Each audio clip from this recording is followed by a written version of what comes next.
విస్తరణకు ముహూర్తం ఫిక్స్ చేసినట్టుగా తెలుస్తోంది. ఈ నేపథ్యంలో 6గురికి కొత్తగా స్థానం కల్పించే అవకాశాన్ని ముఖ్యమంత్రి పరిశీలిస్తున్నారు. వచ్చే నెలలో ముఖ్యమంత్రి ఢిల్లీకి వెళ్ళబోతున్నారు. డిసెంబర్ 7తో రేవంత్ సర్కార్ ఏర్పడి సంవత్సరం కాబోతుంది. ఈ నేపథ్యంలో మంత్రివర్గ విస్తరణ చేసే అవకాశాలు కనిపిస్తూ ఉన్నాయి. ఇక 2 రాష్ట్రాల ఎన్నికల ఫలితాల తర్వాత ఈ మంత్రివర్గ విస్తరణ ఉండే అవకాశం కనిపిస్తుంది. ఇప్పటికే చాలామంది ఆశావాహులు ఉన్నారు. ఉమ్మడి హైదరాబాద్, నిజామాబాద్, రంగారెడ్డి అలాగే ఆదిలాబాద్ జిల్లాల నుంచి ప్రాతినిధ్యం లేని పరిస్థితి. ఆ జిల్లాలకు ఎక్కువగా అవకాశం కల్పించే ఛాన్స్ కనిపిస్తుంది. ముఖ్యంగా సామాజిక వర్గాల సమీకరణ ఆధారంగా కూడా ఈసారి మంత్రివర్గ విస్తరణ సంబంధించి కసరత్తు చేసినట్టుగా తెలుస్తోంది. 2 రెడ్లు, బీసీ, ఎస్సీ, ఎస్టీ, మైనార్టీ సామాజిక వర్గాలకు ఈసారి ఛాన్స్ కల్పించే అవకాశం కనిపిస్తోంది. ఇక ఉమ్మడి ఆదిలాబాద్ నుంచి వివేక్, ప్రేమ్ సాగర్, అలాగే నిజామాబాద్ నుంచి సుదర్శన్ రెడ్డి, అలాగే మదన్ మోహన్, ఇక రంగారెడ్డి నుంచి మల్రెడ్డి, రంగారెడ్డి, ఇక మిగతా జిల్లాల సంబంధించి నల్లగొండ జిల్లా నుంచి కోమటిరెడ్డి రాజగోపాల్ రెడ్డి, బీర్ల ఐలయ్య పోటీ పడుతున్నారు. ఇక నిజామాబాద్ నుంచి సుదర్శన్ రెడ్డి, మదన్ మోహన్ రావు, అలాగే ముదిరాజ్ కమ్యూనిటీ నుంచి వాకటి శ్రీహరి, మైనార్టీ నుంచి ఎమ్మెల్సీ అమీర్ అలీఖాన్, మునూరు కాపు నుంచి దానం నాగేందర్, యాదవ సామాజిక వర్గం నుంచి కుర్మకోటలో బీర్ల ఐలయ్య పోటీ పడుతున్నారు. ఇక ఎస్టీ కోటలో దేవరకొండ ఎమ్మెల్యే బాలు నాయక్ కూడా పోటీ పడుతున్న పరిస్థితి. అయితే 2 రాష్ట్రాల ఎన్నికల ఫలితాల తర్వాతే ఈ క్యాబినెట్ విస్తరణ ఉండే అవకాశాలు అయితే కనిపిస్తున్నాయి. సో ఉమ్మడి ఆదిలాబాద్, నిజామాబాద్, హైదరాబాద్, రంగారెడ్డి జిల్లాలకి ఎక్కువగా ప్రయారిటీ ఉండే అవకాశాలు కనిపిస్తున్నాయి. అలాగే సామాజిక వర్గాల సమీకరణల ఆధారంగా కూడా ఈసారి మంత్రివర్గ విస్తరణ ఉండే అవకాశం కనిపిస్తుంది. ఓవరాల్గా 6గురికి మంత్రివర్గంలో కొత్తగా చోటు దక్కే అవకాశాలు అయితే కనిపిస్తున్నాయి.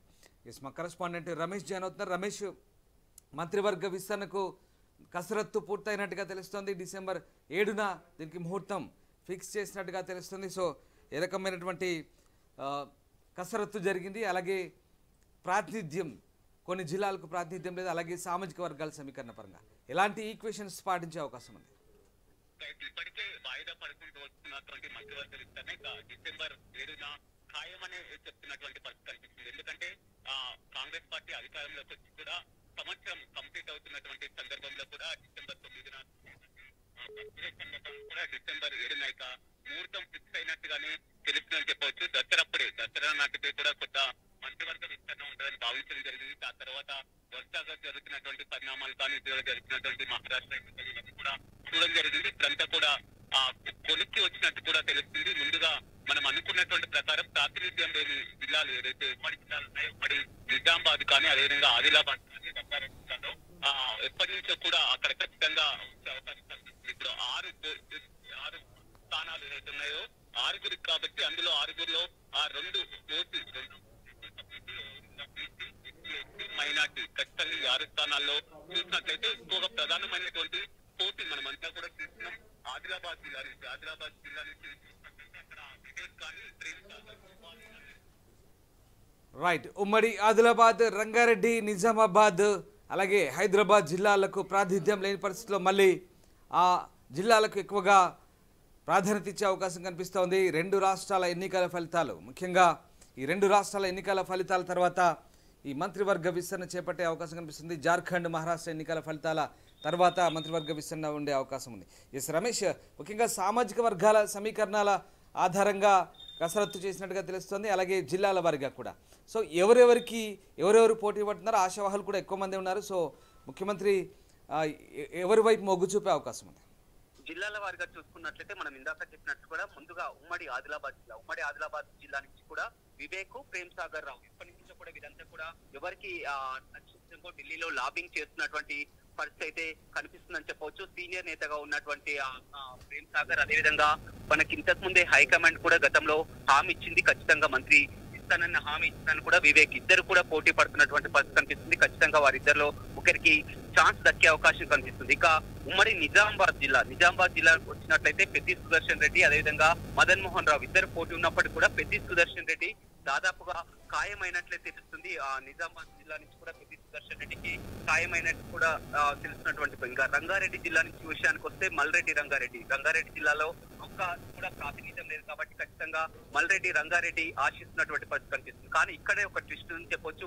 రంగారెడ్డి జిల్లా నుంచి అదేవిధంగా నల్గొండ నుంచి కోమటిరెడ్డి రాజగోపాల్ రెడ్డి, నిజామాబాద్ నుంచి పెద్ది సుదర్శన్ రెడ్డి ముగ్గురు ఓసీ పోటీ పడుతున్నారు. కానీ ఇద్దరికి అవకాశం దక్కే అవకాశం కనపడుతుంది. ఆ ఇద్దరిలో ఆ కోమటిరెడ్డి రాజగోపాల్ రెడ్డి, అదేవిధంగా మల్రెడ్డి రంగారెడ్డి, పెద్ది సుదర్శన్ రెడ్డి ముగ్గురులో ఇద్దరికి వచ్చే అవకాశం అయితే స్పష్టంగా కనిపిస్తుంది. ఇక బీసీ స్థానాలకు వస్తే కొత్తల్ ఎమ్మెల్యే ఏదైతే వాకిటి శ్రీహరి ముదిరాజ్ సామాజిక వర్గానికి చెందినవారికి ఇతనికి ఖాయంగా కనిపిస్తుంది. గతంలో సీఎం రేవంత్ రెడ్డి కూడా ఖచ్చితంగా ప్రాతినిధ్యం కల్పిస్తాం, ముదిరాజులకు ప్రాతినిధ్యం కల్పిస్తాం ఎన్నికల్లో కూడా హామీ ఇచ్చినటువంటి పరిస్థితి కనిపిస్తుంది. ఇక ఎస్టీ కోటాలో నల్గొండ జిల్లా నుంచి కూడా ఎస్టీ కోటాలో బాలునాయక్ కూడా ఆశలు పెట్టుకున్నటువంటి పరిస్థితి కనిపిస్తుంది. కానీ ఇక్కడ చూసినట్లయితే కోమటిరెడ్డి రాజగోపాల్ రెడ్డి ఒకవైపు, బాలునాయక్ ఇద్దరు కూడా పోటీలో ఉండడంతో కూడా ఇప్పటికే కోమటిరెడ్డి వెంకటరెడ్డి కానీ అదేవిధంగా ఉత్తమ్ కుమార్ రెడ్డి కానీ ఇద్దరికి ప్రాతినిధ్యం ఉంది. కాబట్టి రాజగోపాల్ రెడ్డి ఉంటుందా లేకపోతే బాలనాయక్ క్యాబినెట్ లో ఉంటుందా చూడాల్సిన విషయం అయితే కనిపిస్తుందని చెప్పవచ్చు. ఒకవేళ మంత్రివర్గంలో చోటు దక్కకున్నా కానీ బాలనాయక్ ఖచ్చితంగా డిప్యూటీ స్పీకర్ కానీ ప్రోటోకాల్ క్యాబినెట్ హోదా కానీ లభించే అవకాశం అయితే కనపడుతుందని చెప్పొచ్చు. ఏదేమైనప్పటికీ కూడా ఎక్కువగా వచ్చేటువంటి ఆశించేటువంటి సీనియర్ల వద్దనే ఈ తగాదాలునే ఎవరికి వారి లాబింగ్ చేసినటువంటి పరిస్థితి కనిపిస్తుంది. ఎక్కువగా ఆదిలాబాద్, నిజామాబాద్, ఇటు రంగారెడ్డి, నల్గొండ స్థానాలు కొలిక్కి రాకపోవడంతో ఈ విధంగా సస్పెన్స్ నెలకొందని చెప్పవచ్చు. గతంలోనే వాయిదా పడినటువంటి పరిస్థితి కూడా మనం చూడడం జరిగింది. కానీ ఇప్పుడు ఖచ్చితంగా కూడా అన్ని సీనియర్లు కూడా ఒక అధిష్టానం కూడా ఖచ్చితంగా దీనికి కొలిక్కిచ్చింది. మంత్రివర్గ విస్తరణకు గ్రీన్ సిగ్నల్ కూడా ఇవ్వడం జరిగింది. నిన్న జరిగినటువంటి మీటింగ్ లో కూడా విస్తృతస్థాయి మీటింగ్ లో కూడా ఇదే అంశం తెర మీదకి వచ్చింది. డిసెంబర్ 7న ఖచ్చితంగా మంత్రివర్గ విస్తరణతో పాటు కూడా ఏదైతే పదవులు ఆశించిన వారికి కూడా నామినేటెడ్ పోస్టులు కూడా అన్ని కల్పించి ఒక పండగ వాతావరణంలో, ఎందుకంటే సంవత్సర పాలనలో కూడా ఇప్పటికే మొత్తం ఒక ఉత్సవాలు జరుపుతున్నారు. ఇంకా ఈ క్యాబినెట్ విస్తరణ కూడా చేసుకొని కూడా పెద్ద ఎత్తున ప్రజల్లోకి వెళ్లాలన్నటువంటి ఒక సంకేతాలు అయితే వస్తున్నటువంటి పరిస్థితి కనిపిస్తుంది. ఇప్పటికే మనం కోమటిరెడ్డి రాజగోపాల్ రెడ్డి కానీ వివేక్ కానీ ఎవరికి వారు కూడా ఢిల్లీలో లాబింగ్ చేస్తున్నటువంటి పరిస్థితి కనిపిస్తుంది. ఓవైపు రేవంత్ రెడ్డి కోటరి, మరోవైపు అధిష్టానం ఎవరికి వారు కూడా సంప్రదింపులు కొనసాగుతున్నాయి. కానీ ఈసారి ఇప్పుడు వరుసగా వాయిదాలు పడుతున్నప్పటికీ కూడా డిసెంబర్ 7న ముహూర్తం అయితే ఖచ్చితంగా ఫిక్స్ అయ్యే అవకాశం పడుతుంది. ఈ ఆరు మంత్రివర్గ విస్తరణలో కూడా సామాజిక వర్గాల వారిగా 2 ఓసీ, బీసీ, మైనార్టీ విధంగా స్థానాలకు ఖచ్చితంగా ఇచ్చే అవకాశం అయితే కనపడుతుంది. మొదటగా మనం చెప్పినట్లు ఏదైతే ప్రాతినిధ్యం లేని జిల్లాలకు దాంట్లో కూడా అక్కడ ఎక్కువ ఉమ్మడి ఆదిలాబాద్, నిజామాబాద్, రంగారెడ్డి జిల్లా విషయాల్లోనే ఒక కొలిక్కి, అదేవిధంగా నల్గొండ జిల్లాలోనే ఒక స్పష్టత లేకపోవడమే కాస్త సస్పెన్స్ అయితే నెలకొందని చెప్పుకోవచ్చు. Right, yes, thank you Ramesh, thanks for the update. So మంత్రివర్గ విస్తరణకు సంబంధించి అయితే కసరత్తు జరుగుతోంది. ఇక ఇద్దరు ఓసీ, అలాగే బీసీ, ఎస్సీ, ఎస్టీ, మైనార్టీ వర్గాలకు ప్రాతినిధ్యం కల్పించే అవకాశం కనిపిస్తోంది. అలాగే జిల్లాల వారీగా ప్రాతినిధ్యం లేని ఆదిలాబాద్, నిజామాబాద్, హైదరాబాద్, రంగారెడ్డిలకు కూడా ఈసారి ప్రాధాన్యత ఇచ్చే అవకాశం కనిపిస్తోంది. సో డిసెంబర్ 7 కల్లా పూర్తి కసరత్తు చేసి 7న క్యాబినెట్ విస్తరణ చేసే అవకాశం ఉంది. అప్పటికి రేవంత్ సర్కార్ ఏర్పడి 1 సంవత్సరం పూర్తవుతున్న సందర్భంగా ఈ మంత్రివర్గ విస్తరణ కూడా ఖరారు చేసినట్టుగా తెలుస్తోంది. ఇప్పటికే చాలామంది ఆశావాహులు ఎవరి ప్రయత్నాలు వారు చేస్తున్నారు హైకమాండ్ దగ్గర. ఈ నేపథ్యంలో ముఖ్యమంత్రి దీనికి సంబంధించి ఇప్పటికే క్లారిటీకి వచ్చినట్టుగా తెలుస్తోంది. అసలైన తొలి వెలుగు. ఫాలో వాట్సాప్ @తొలి వెలుగు అఫీషియల్.